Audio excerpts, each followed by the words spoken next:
Welcome to Sports Beat KC, the Kansas City Star Sports podcast. I'm Blair Kirchhoff.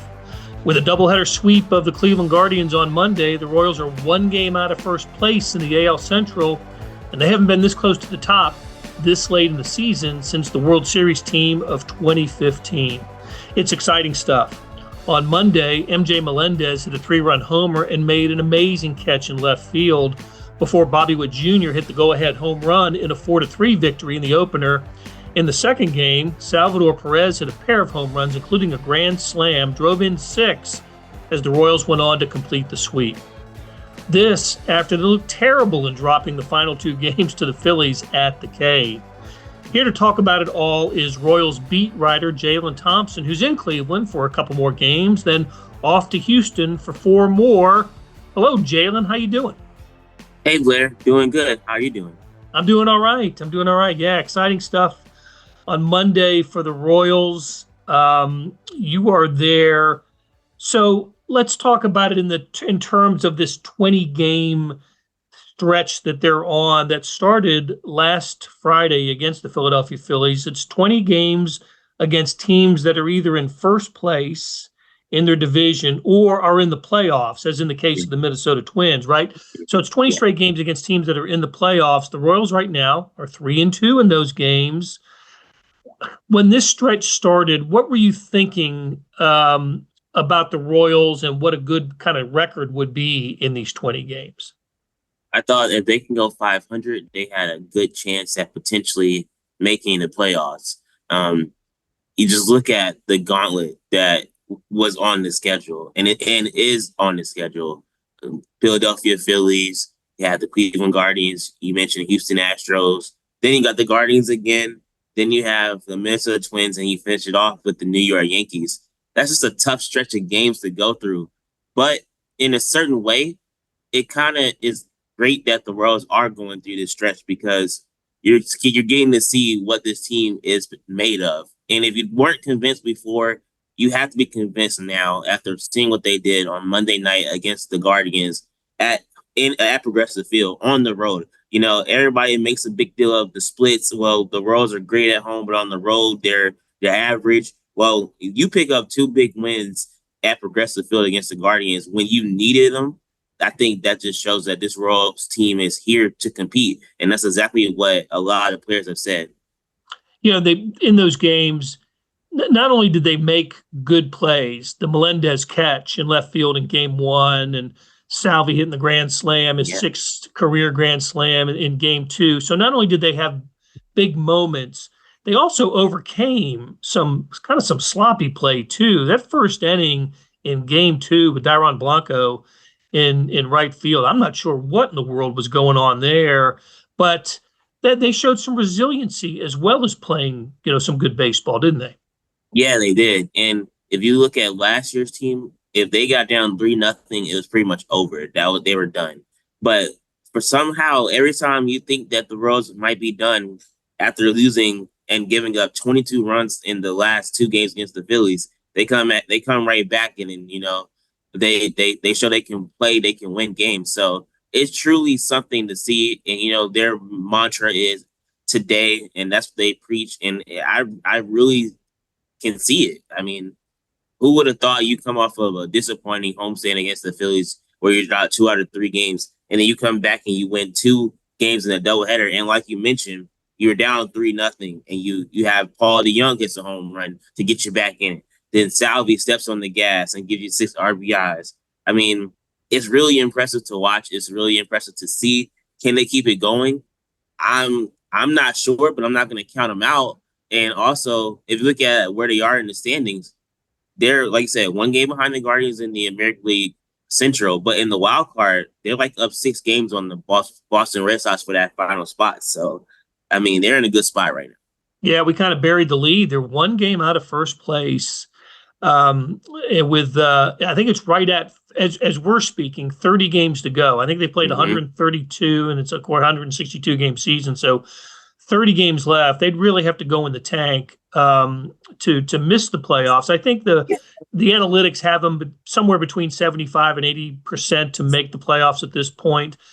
The only, I guess, the cautionary tale I'd have is that the Royals just for whatever reason match up well against the Cleveland Guardians. They've won they've won 6 of the 8 games so far against them. It's kind of good for the Royals that they have 5 games left, 2 more in Cleveland, and then as you mentioned, 3 in Kansas City on the starting early next week. Against the Minnesota Twins, it's just the opposite. The Twins just seem to own the Royals. I think the Twins have a 7-2 advantage over the years. And it's funny, Cleveland owns the Twins. So it's like a round robin. Cleveland's beaten the Twins, I think it's 6 out of 8. So it's really funny how it works out among the top 3 teams in the AL Central. I want to go back also to something else you said. Salvador Perez, he's the team captain. He's the leader. Bobby Witt's having an MVP caliber season. We can talk another time about he and Aaron Judge and what's and Juan Soto and the leading candidates for MVP. But I want to focus on Salvi. What a huge moment for him yesterday to hit the grand slam and break open the game. The Royals were up 5-4 when he hit it, so they had already taken the lead, thanks in part to Salvi's earlier home run and RBI. But so what was Salvi like after the game yesterday? I noticed he didn't get the ice water bucket shower. We're talking to Joel Goldberg, but he had to be in a great mood after the game on Monday. Oh, yeah. He was in a good mood. When you think about Salvi and what it takes to really play in a Major League Baseball game, I asked him, I said, how'd you get prepared to go from game 1 to game 2? And he was like, you don't want to know what I had to do to get ready to play in the second game. And he was like, yeah, I don't know if I wanted to catch that second game because the first game just really drained him. Mac Potrell said that, but he found enough energy to get out there, be the designated hitter, and he hit 2 home runs and he led the team. So it's just really for this Royals team, they want Salvador Perez to make the playoffs once again. For what he means to the team, the organization, the community, the city, they know that Salvi has been here through a whole bunch of things, a lot of stuff that went down, that happened, the ups and the downs. And now they want to get him back to that playoff run and then experience that again. Salvi said it himself. He said, once you play in the playoffs, you don't really want to play in the regular season anymore. You only want to be in the playoffs. And his teammates are trying their best to get him there. Daniel Lynch, the 4th, who just came back up yesterday, he said it best. He was like, if it means that much to Salvi, it means that much to us. And that's their mentality going forward. That's cool to hear. Of course, Salvi, the MVP of the 2015 World Series, and was great in the 2014 World Series as well. So it would be cool to see Salvador Perez back in postseason baseball. And he is a leader not only in the clubhouse but outside, as that viral video of him playing basically backyard baseball with the kids in KCK last week suggested.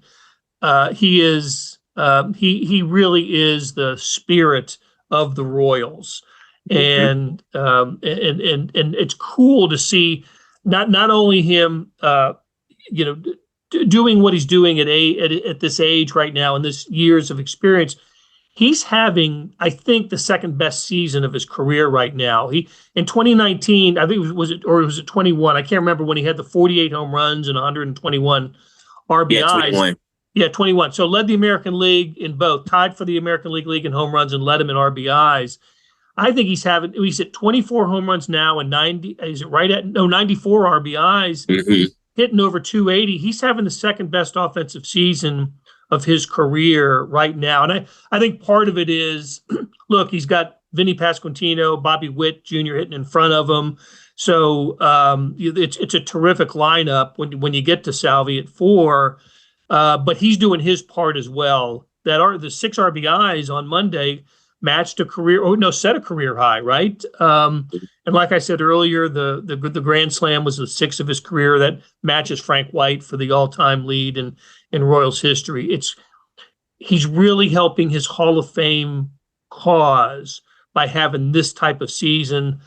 I wouldn't be surprised if there was a Silver Slugger at the end of the season for him this year, and maybe even gets a couple of down ballot MVP votes, which also help the cause as well. He is It's certainly a renaissance type of year for Salvi, and maybe it's the beginning of the second or third chapter for him. Maybe he can, he take this season, build on it, and have another couple of productive years with the Royals. I just, hats off to him and to the season that he's having. Yeah, I definitely agree. And I think also lost in all of that is just the emergence of Freddie Fermin.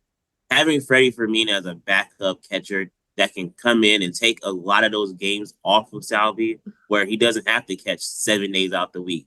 He can catch maybe 4 of the 7 games out the week and allow Freddie to get the other 3. And Salvi can still be a designated hitter when he's not catching. Take him off of his knees and, allow him to move around, play first base. All those things are so important because it allows him to stay healthy and allows him to keep his bat in the lineup. And I think that's why you're seeing where he is right now in terms of the home runs, the RBIs. And it's something about doubleheaders because the last doubleheader the Royals had, I believe, Salvi came through and he hit 2 home runs in that one as well. So it's something about doubleheaders and Salvi, but I just think that for him, he knows where this team can go and where this team can get to. And I think he feeds off of that energy. He feeds off the energy of seeing Bobby Witt Jr. do what he's doing. He feeds off the energy of, like you said, Vinny Pasquantino. He feeds off the energy of the pitching staff. He knows he has a staff that can go 6 innings every night and the bullpen that can close it down on a somewhat consistent basis. So I think all that plays a role in just him being happy and enjoying the game. And when you enjoy something, like really enjoy it, it shows in your performance. And I think that's what we're seeing from Salvi. He knows what he can potentially get to this off season, this postseason. So he's fighting for it. He loves catching, and I think you're going to have to tear the shin guards off of him and the chest protector and all that. But can you envision a time, certainly not this year, but maybe starting next year, where Freddie Fermin becomes the number 1 catcher, Salvador Perez becomes the number 2 catcher, but then, Phil gets his at-bats playing, spelling Vinny Pasquantino at first, and then the DH. I think you can still play a pretty full season with that as your lineup, right? Number 2 catcher, I don't know, maybe 60 games or so, but first base and DH, just elongating his career a little bit. Yeah, I could probably see that happening, and it's probably a good possibility that it will be something that they talk about down the road. Because when you look at Freddie Fermin, his numbers have been really good this year, and a lot of people might not realize that because you see what the top 3 guys are doing with Bobby, Vinny, and Salvi. But you look at Freddie Fermin, he's hitting over 300 too, and he's playing in limited at bats. I mean, every day they have to figure out a way to put him in his bat in the lineup. So if Salvi's catching, Freddie's at DH. I mean, Freddie played both sets of the back-to-back last night. He was a DH in one, he caught in the other. So, I mean, I think, like you said, if Freddie continues to hit and play well, you could see a role where he might take more of the catching duties on, just like you said, to prolong Salvi's career. So, yeah, I think that might be the case. Okay. Hey, let's, before we talk about pitching, I want to bring up one other position player who great to see him swinging the bat the way he is, and that's MJ Melendez. What a streak he's on right now. Was he up to about 17 home runs, and had the big 3-run homer yesterday in game 1 that reversed the 2-0 lead that Cleveland had, and then made, like I said, the diving catch. What's gotten into his bat, and the Royals have to be thrilled to see him swinging the way he's swinging right now. Oh yeah, MJ. I think it's all about how well he plays consistently. He has found something, and it's just working with his swing and everything, and that has allowed him to be more on time, be more on contact when pitchers are trying to pitch him in as a left-handed hitter. And you're seeing it. He's able to pull the ball down the line for the home run. And when he's going well, it really spreads to the entire ethos of his game. So defensively, he's making a diving play. He's always going to hustle. He's always going to take the extra base. And I think that they need this version of MJ Melendez down the stretch, because if they don't, then they're gonna miss out on that bat. And they already are without Hunter Renfroe for a bit. He's on the injury list, so having MJ step up to be that extra auxiliary bat in the lineup only lengthens it for the Royals, and I think that's big for them. So what really has gotten into his bat, I think, is just baseball's ebbs and flows, and he's on an upswing right now. He's figured out something that's worked for him, and hopefully the Royals believe he can keep it going. All right, let's switch to pitching now. Look, everybody's all Royals are feeling good coming off the doubleheader sweep.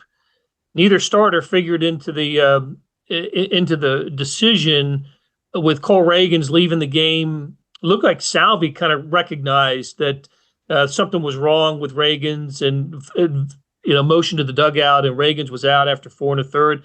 I believe, what would they call it? Calf cramp or something? Yeah. Or what's the latest on that? So it was a left calf cramp, hamstring type thing. Yeah. Reagan said he was fine after the game. He said that he just felt it a little bit in that I believe the 5th or 6th inning, and he was like, yeah, it's just they need to be taken out as a precaution. So he said he's fine, he's good, and it was hot out there. I mean, it was like a warm day in Cleveland. So, those cramping happens and things like that. But he said he'll be fine and be ready to go for his next start. Okay, and then before that, a couple of troubling starts by Seth Lugo and Brady Singer in the Phillies series. I covered the game on Sunday, and I thought, okay, Philadelphia can't hit as well Sunday as they did Saturday when they banged out 18 hits and 11 runs, and all they did against the Royals All-Star Seth Lugo was 16 hits and 11 runs. Look, a few of them were kind of the infield variety, and he got nicked a little bit, but still, I don't know. We got Michael Lorenzen throwing today, and then it turns back over, right? Walker, Singer, Lugo, Ragans. Is there any reason with this, these tough lineups facing them? Astros, Guardians, Twins, Yankees. Any reason to be overly concerned right now about the starting staff? I don't think so. I mean, they've been so great all year, and they're gonna have starts in there where it's not gonna always go your way. And it's the end of the year. Everybody is dealing with something. You're trying to fight it. It's the dog days of the season. You have 1 month left. It's just a matter of, can you overcome that and, really lean on each other to get to the finish line. I mean, Seth Lugo, he's pitched a lot of innings this year. He leads the league in innings pitched. So a lot that takes a toll on you, no matter how great you are.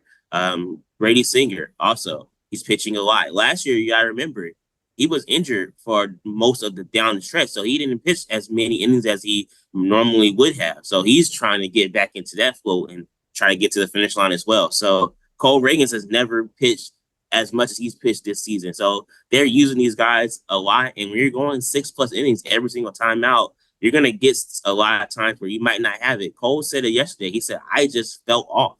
I did not have my mechanics yesterday, and he worked, and he fought through, and he grinded it out. I think a lot of pitchers might have to do that as well, but I don't think there's any concern. The Royals know they know that they can shine in the biggest moments. So you might see a little bit of regression as the season goes forward, but that's to be expected when you're pushing so hard and you're trying to make the playoffs.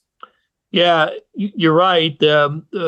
Pitchers like Ragans, Lugo, and Singer are all have surpassed or will surpass their season high in innings pitched. Lugo on Sunday, he never threw more than 145 innings in a season. He's already up to 170. So, that's what I think about with the staff, and you just kind of cross your fingers and hope that. And Lugo did say after the game that he was asked directly about this, about his workload, and said that he feels 100%. There's no arm fatigue. He's he's not a. He's not a gas thrower, so to speak. He's a spot guy and finesse guy. But I think I heard somebody say Sunday that his fastball is about a mile per hour less than it had been earlier in the season. Just stuff to keep your eye on going forward. Now, And and, it, and go ahead. also too, on top of that, the Royals, they have kind of sort of have a contingency plan in place. If you really think about it, they brought up Daniel Lynch the fourth. He's a starter by trade. He's in the bullpen right now. He can provide innings. He can provide length. So if those starters do kind of struggle, they can always insert him in. Chris Bubich is another starter by trade. He can go multiple innings. Chris Stratton can do that. So they kind of have taken some of their starters that they would have normally used last year, and in the rotation, they put them in the bullpen just to be able to cover that if they need to. If those guys might be faltering, they can always float to one of those two guys, Bubich or a Lynch or even a Stratton, to cover those multiple innings. It's a good point. Lynch, of course, was part of the kind of the flurry of moves that the Royals made. They brought up him and Carlos Hernandez. So they've kind of shuffled the bullpen a little bit. Boy, it was good on Monday, wasn't it? I think it was 9 1/3, 1 run. Going up against a Cleveland franchise, it may have the best bullpen in baseball, and the Royals, really won that battle on Monday and look to continue doing that over the next couple of days. But since the last time we talked, Jalen, the Royals made a move to pick up Lucas Erceg, and what a difference he has made to the back end of the bullpen. It wasn't immediate that he was going to be the closer, but he seems to that seems to be where the Royals want him now. Or is it just high leverage situations? I mean, I think it's a little bit of both, honestly. If Lucas Erceg is needed in the 7th inning with the game on the line and the top 3 guys on an opposing team are coming up to the plate, he's going to get in that game. If he's needed in the 9th inning to shut it down, he's going in that game. I just think that it was such a impressive move by Royals general manager JJ Picollo to go out and find him. And you have to realize, too, they have him for the next 4 or 5 years. I mean, under team control. And they really didn't give up too much to pick him up. Just what he's done so far for this club and the organization to close out games, that's something that they didn't have. I always point back to, there's a game a couple of days ago. Bases were loaded. Lucas Erceg comes in, gets 2 strikeouts. I believe it was the Angels or one of the teams. He gets 2 strikeouts and he strands the bases loaded. That kind of stuff is exactly what the Royals didn't have before they acquired him. Now that you have someone that can get strikeouts and can hold the game, it's only going to be so impactful when they make it to the playoffs, if they make it, because you're going to need those guys to get outs. The name of the game in the postseason is to get outs. It's not to score 1,000 runs. It's just, can you get those 27 outs the quickest? And I think having a guy like Lucas Erceg to do that is going to be so important. And I think he's showing that he deserves to be in that closer spot.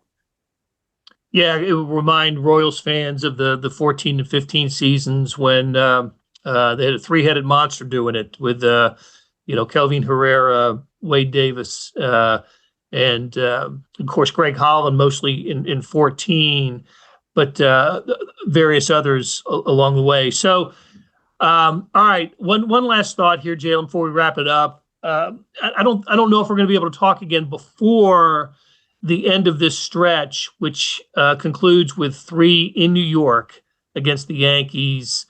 It'll be I think the top 2 or maybe the top 3 players in the American League MVP race going after each other in this. Will be a great opportunity for Bobby Witt Jr. to do what he does on the biggest stage in baseball in New York.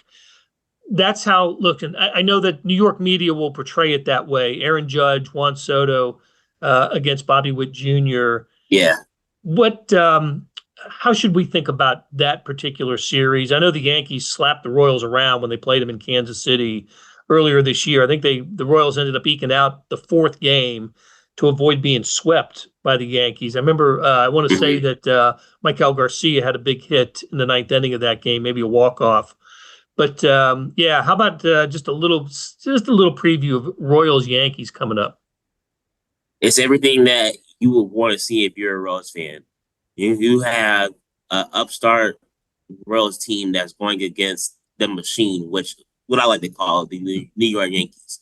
Um, for everything that Aaron Judge has done, looking most likely he's going to win the MVP. I know everybody wants Bobby to have a shot, and he does. But if Judge keeps hitting home runs and gets to 60 again, I don't think you take it out of his hands.